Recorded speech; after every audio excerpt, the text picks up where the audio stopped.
Chapter 27. Dell went to the front office and made a request to speak with my Eugene.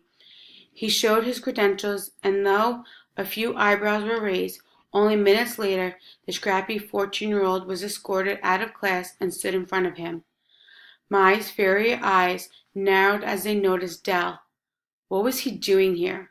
At the same time that she was mildly freaked out by the sight of the bearded counselor, she was also excited. She'd never been plucked out of class before. All the teenagers had stared as she was led from the stuffy room. Mai wondered if her classmates assumed it had something to do with her shady brother. She had to admit the thought had crossed her own mind. But no, Mr. Duke wanted to see her. It wasn't until the nosy receptionist had finally left them alone in the cramped little room, which smelled like sweat-soaked stuff in the overflowing lost and found box, that the counselor got down to business. He blurted out, "Willow is missing." Mai was not one for drama. Her voice was unmoved as she replied, "What's that supposed to mean?" Dell felt his jaw clench.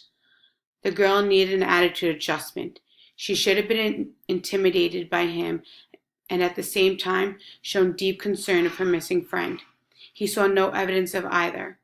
Dell cleared his throat and reminded himself not to get too cranked up. "A woman from social services picked her up from your mother's nail salon.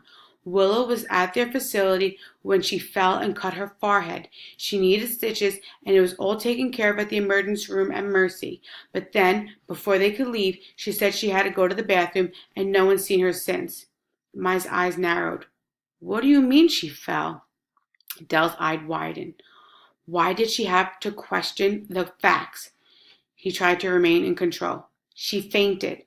Mai's voice was smug. "That's not falling. Falling is an accident. Fainting is a medical thing." Dell pulled an old piece of beef jerky out of the inside pocket of his jacket and ripped off the chunk with his coffee-stained teeth. He silently cursed himself for thinking the smart-mouthed teenage sister of the troublemaker known as Kwang Ha could ever help. He found himself chewing the jerky with loud, thrashing vigor, hoping it made him look tough, not just hungry. "Her injury is not the point. Maybe I didn't make myself clear.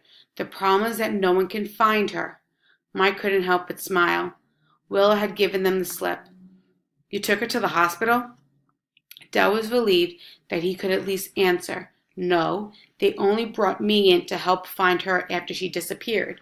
Mai looked like his idea of finding Willow was to come to her for help. She smiled as she said, "She'll probably end up back at the salon, but I have some ideas for where she'd go before she gets there. You need to sign me out of here." Dell didn't like the way that sounded. This wasn't an episode of CSI Bakersfield. They weren't all of a sudden crime-fighting partners.